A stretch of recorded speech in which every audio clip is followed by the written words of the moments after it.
Mais au moins, tracez-nous une perspective. Vous n'en avez tracé aucune. Vous êtes enfoncé dans une querelle de chiffres.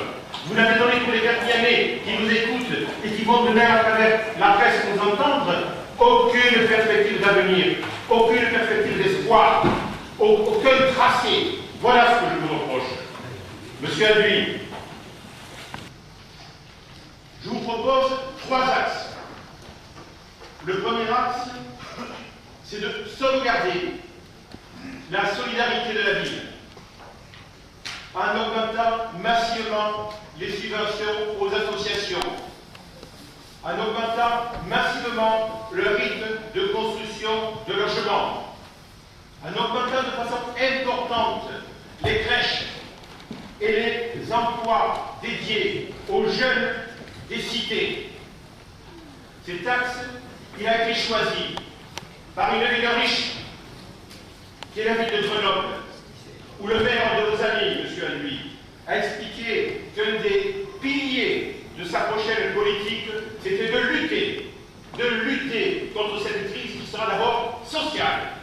Et de ce point de vue, il n'y a dans vos propos et dans vos écrits aucun objectif là-dessus, sinon un ramassis des promesses du passé avec les copier-coller datant des années 2006. Le second axe que je vous propose, c'est une ambition forte d'investissement pour la ville. Et je pense qu'il est temps qu'on investisse de façon importante dans le déclassement urbain. Pas simplement des promesses de bus à haut niveau de service, peut-être en jetant les bases de la construction d'un tram, en associant Saint-Estève, en associant Cabestany, en associant Bonpass, en associant Briard, de façon à ce que le nombre d'habitants permette de réfléchir à cette modernisation nécessaire et qui serait, je le crois, une ambition collective que l'on pourrait partager.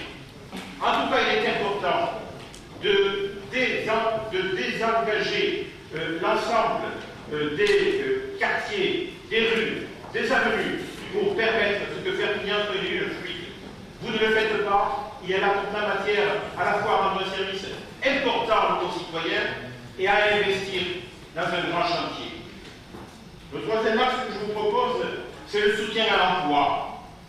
Le soutien à l'emploi, il est dans tous les débats d'orientation budgétaire de France, dans toutes les villes. Le troisième axe est le soutien à l'emploi. Comment le soutien à l'emploi? En investissant, comme le fait le maire de Grenoble, votre président des moyennes villes de France, le maire de Grenoble, qui est pourtant à la pointe de la modernité. Il investit massivement dans la recherche, dans l'université, dans les entreprises innovantes, parce qu'il prépare aujourd'hui ce moment de crise, il prépare le rebond économique. Mais je crois qu'aujourd'hui, le sénateur Alduy, il doit aller au gouvernement. Il doit montrer la carte de France qui a été publiée le 3 février 2009 par le journal Le Monde. Et il doit lui dire, il n'est pas admissible que dans le département, dans une des villes les plus pauvres de France, sur les 1000 chantiers dits d'urgence, il n'y ait pour le département que le doublement d'une nationale. Je vous remercie.